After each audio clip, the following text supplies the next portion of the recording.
नमस्कार Byju's exam prep IAS Hindi platform पर आपका स्वागत है।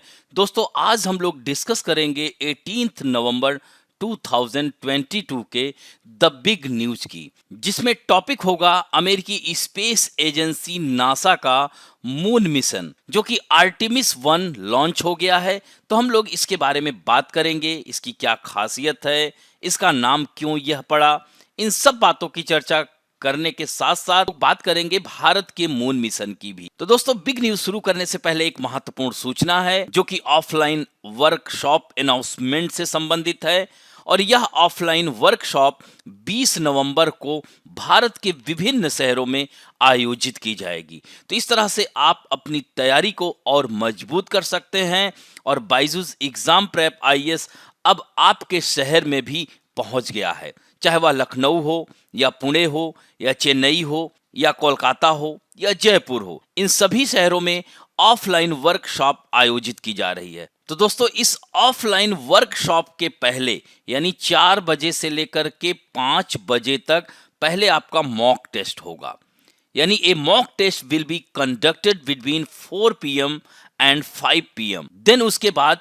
5 से 7 आप लोगों की यह ऑफलाइन वर्कशॉप आयोजित की जाएगी। तो दिल्ली में जो वर्कशॉप आयोजित की जाएगी वह डॉक्टर SP झा सर के द्वारा यह आयोजित की जाएगी। और इसी तरह से हम बात करें हिंदी माध्यम के छात्रों के लिए, दिल्ली में ही IAS offline workshop Ajit sir के द्वारा यह ली जाएगी, वह भी 20 नवंबर को ही होगा। इसी तरह से चेन्नई के सेंटर पर दोस्तों 19 नवंबर को यह वर्कशॉप आयोजित की जाएगी, जो कि सुबह 10 से 12 के बीच में आयोजित की जाएगी। इसी तरह से लखनऊ सेंटर पर अभय ठाकुर सर के द्वारा यह वर्कशॉप आयोजित की जाएगी। तो इस तरह से आप लोग इसमें ज्यादा से ज्यादा जो जिस शहर से बिलोंग करते हैं उसमें भाग ले सकते हैं। अब हम लोग बात करेंगे आज के टॉपिक की, नासाज आर्टेमिस 1 लॉन्च। तो यह जो है आर्टेमिस 1 लॉन्च हो गया है, 16 नवंबर को यह लॉन्च हुआ। यह तीसरा प्रयास है। तो दोस्तों अमेरिकी अंतरिक्ष एजेंसी नासा यानी national aeronautic and space administration, इसको कहते हैं नासा, तो यानी यह मून मिशन आर्टेमिस 1 को सफलतापूर्वक लॉन्च कर दिया है। तो दोस्तों यह प्रक्षेपण फ्लोरिडा, जो कि अमेरिका का दक्षिणतम प्रांत है, साउदर्न मोस्ट स्टेट है, वहां के कैनेडी स्पेस सेंटर से यह लॉन्च किया गया है। तो दोस्तों नासा इस मिशन के जरिए चांद पर ओरियन अंतरिक्ष यान भेज रहा है। तो यहां पर अगर हम देखें तो आर्टेमिस 1 की अगर बात की जाती है तो इसमें हम बात करेंगे स्पेस लॉन्च सिस्टम की, इसकी क्या खासियत है।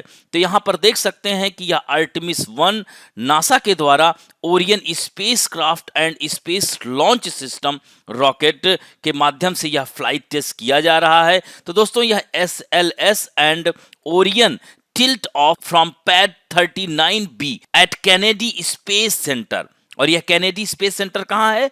फ्लोरिडा में है। तो दोस्तों यह मिशन का जो ड्यूरेशन होगा टोटल 26 से 42 दिन का होगा, और इसका जो आउटबाउंड ट्रांजिट है 8 to 14 डेज है, और इस तरह से DRO स्टे 6 to 19 डेज है, और रिटर्न ट्रांजिट 9 to 19 डेज है। तो यहां पर आप देख सकते हैं इसमें cubesat deploy ICPs deploys 10 cubesat total, यानी इसमें 10 छोटे छोटे सैटेलाइट बनाए गए हैं। इस इमेज को आप लोग जरूर देखिएगा। और दोस्तों इससे पहले नासा ने 29 अगस्त और 3 सितंबर को भी लॉन्च करने की कोशिश की थी, लेकिन तकनीकी गड़बड़ी और खराब मौसम होने के चलते इन्हें टालना पड़ा था। तो दोस्तों अकॉर्डिंग टू नासा लॉन्च के कुछ मिनट बाद ही रॉकेट ने ओरियन स्पेसक्राफ्ट को चांद की तरफ छोड़ दिया है। तो यानी ओरियन चंद्रमा की सतह से 96.5 किलोमीटर पास से गुजरेगा, और यह चांद की कक्षा में सैटेलाइट भी छोड़ेगा। और दोस्तों यह 11 दिसंबर को पैसिफिक ओशियन में आ गिरेगा। तो ओरियन ने पृथ्वी की तस्वीरें भी भेजी है, नासा ने ट्वीट कर इसकी जानकारी भी दी है। और दोस्तों आर्टेमिस 1 मिशन के दौरान ओरियन और SLS रॉकेट चंद्रमा पर पहुंचेंगे और यह 42 दिनों में पृथ्वी पर लौटेंगे। और कहां लौटेंगे? प्रशांत महासागर में। अगर यह मिशन सफल होता है तो 2024 से इस पर काम शुरू हो जाएगा और 25 तक अंतरिक्ष यात्रियों को चांद पर भेज दिया जाएगा। दोस्तों, आर्टेमिस 1 मिशन के बाद ही नासा के वैज्ञानिक चांद पर पहुंचने के लिए अन्य जरूरी तकनीक विकसित करेंगे ताकि कोई भी चांद के पार जाकर मंगल की यात्रा भी कर सके। तो अगर यह सफल होता है तो मंगल पर भी यात्रा की जा सकेगी। दोस्तों, यह जो नासा का आर्टेमिस 1 मून मिशन है, यह अभी जो पहला, चूंकि यह 3 स्टेप में जाएगा, आर्टेमिस 1, 2 एंड 3। तो यह जो पहला है आर्टेमिस 1, यह मानव रहित मिशन है। और दोस्तों, आर्टेमिस जो 2 होगा यह 2024, जैसा कि मैंने बताया कि अगर यह सफल होगा तो 2024-25 में आर्टेमिस 2 को लॉन्च करने की प्लानिंग है। तो इस तरह से 2025 में वहां पर यात्री भी जा सकेंगे, यानी इसमें कुछ एस्ट्रोनॉट भी जाएंगे, लेकिन वे चांद पर कदम नहीं रखेंगे, वे सिर्फ चांद के ऑर्बिट में घूमकर वापस आ जाएंगे और इस मिशन की अवधि ज्यादा होगी। इसके बाद आर्टेमिस 3 यानी फाइनल मिशन आर्टेमिस 3 को रवाना किया जाएगा। इसमें जाने वाले एस्ट्रोनॉट चांद पर उतरेंगे और यह मिशन 2025 या 26 में लॉन्च किया जा सकता है और पहली बार इसमें महिलाएं भी ह्यूमन मून मिशन का हिस्सा बनेंगी। तो इसमें जो है यह देख सकते हैं कि नासा का आर्टेमिस 1 मून मिशन। और दोस्तों, इस SLS जिसके बारे में मैंने बताया कि स्पेस लॉन्च सिस्टम, इसकी खासियत क्या है? इसके दोनों तरफ 54 मीटर लंबे 2 सॉलिड रॉकेट बूस्टर लगे हैं। यहां पर आप देख सकते हैं यह सॉलिड रॉकेट बूस्टर यह लगे हुए हैं। इसी तरह से RS-25 रॉकेट इंजन इसमें 4 लगे हैं। तो यहां पर आप देख सकते हैं कि 4 इंजन हैं जो कि 61.2 थाउजेंड किलोमीटर प्रति घंटे की रफ्तार से ओरियन स्पेसक्राफ्ट को अंतरिक्ष में भेजेगा। और इसमें 24.4 लाख लीटर लिक्विड हाइड्रोजन और 89,000 लीटर लिक्विड ऑक्सीजन इसमें भरी हुई है। दोस्तों, SLS रॉकेट बनाने में 1.35 करोड़ लाख रुपए खर्च हुए हैं और इसकी ऊंचाई 322 फीट है और यह स्टैचू ऑफ लिबर्टी से भी ऊंचा है। और यह ओरियन स्पेसक्राफ्ट को चांद की ओर भेजने के लिए 40 लाख किलोग्राम का जोर लगाएगा। तो यहां पर आप देख सकते हैं, इसको ग्राफिक के माध्यम से भी समझने का प्रयास कीजिएगा। जो मैंने कहा था क्यूब सेट, तो इसमें जो है छोटे सैटेलाइट होंगे 10 और इस तरह से यह 322 फीट लंबा है, इसके बारे में मैंने बताया। और दोस्तों, यह आर्टेमिस मिशन का नाम आर्टेमिस ही क्यों पड़ा? तो नासा के पहले जो ह्यूमन मून मिशन का नाम पहले क्या था? अपोलो था। तो ग्रीक माइथोलॉजी में अपोलो और आर्टेमिस जुड़वा भाई बहन हैं।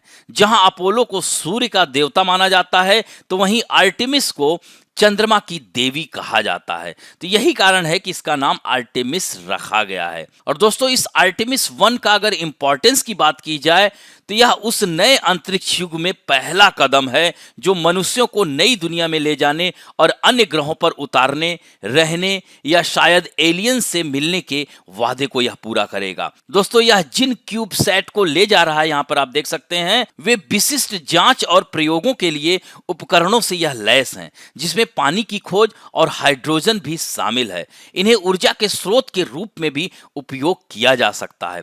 दोस्तों, इसमें जीव विज्ञान संबंधी प्रयोग किए जाएंगे और ओरियन पर डमी यात्रियों के माध्यम से मनुष्यों पर गहरे अंतरिक्ष वातावरण के प्रभाव की भी जांच की जाएगी। और इस नासा मिशन के उद्देश्यों की अगर हम बात करें तो इसमें समानता यानी इक्वालिटी, पहली बार महिलाएं भी ह्यूमन मून मिशन का हिस्सा बनेंगी और इसमें पर्सन ऑफ कलर यानी श्वेत से अलग नस्ल का व्यक्ति भी क्रू मेंबर होगा। इसमें जो प्रौद्योगिकी है, तो टेक्नोलॉजी की अगर हम बात करें तो from rocket to space suits the technology currently being developed are design to pave the way for future deep space mission.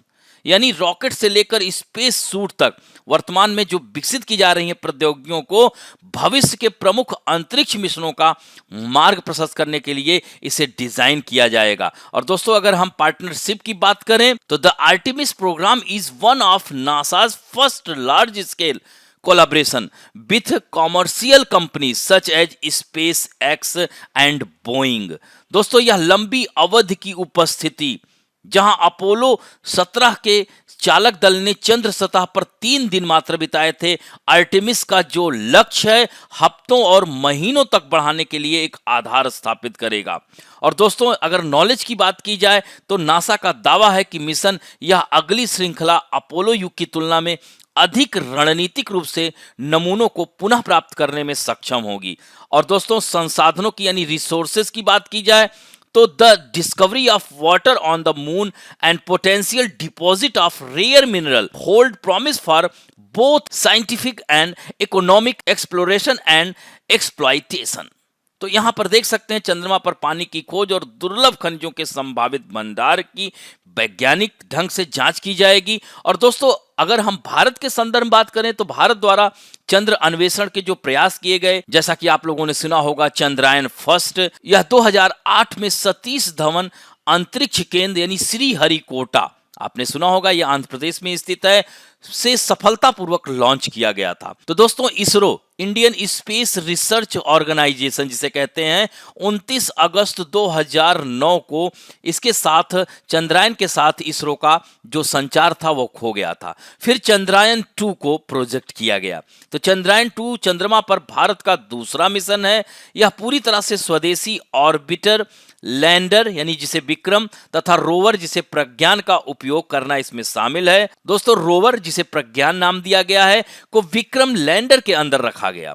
और दोस्तों, चंद्रयान 3 की अगर बात की जाए तो हाल ही में भारत के तीसरे चंद्र मिशन चंद्रयान 3 की भी घोषणा की गई है, जिसमें एक लैंडर और एक रोवर शामिल होगा। हालांकि चंद्रयान 2 में कुछ कमियां रह गई थी, जिसको चंद्रयान 3 में पूरा किया जाएगा। और दोस्तों, यह जो है अगर देखा जाए तो 2014 में इसी तरह का एक प्रश्न आया हुआ था। सीधे सीधे पूछ लेगा कि अंतरिक्ष यान और उसका उद्देश्य, जैसे आर्टेमिस 1 इसका उद्देश्य, जैसे मैसेंजर इसका उद्देश्य, ऐसे आप लोगों से प्रश्न पूछ लिया जाता है, मिलान करने को आ जाता है।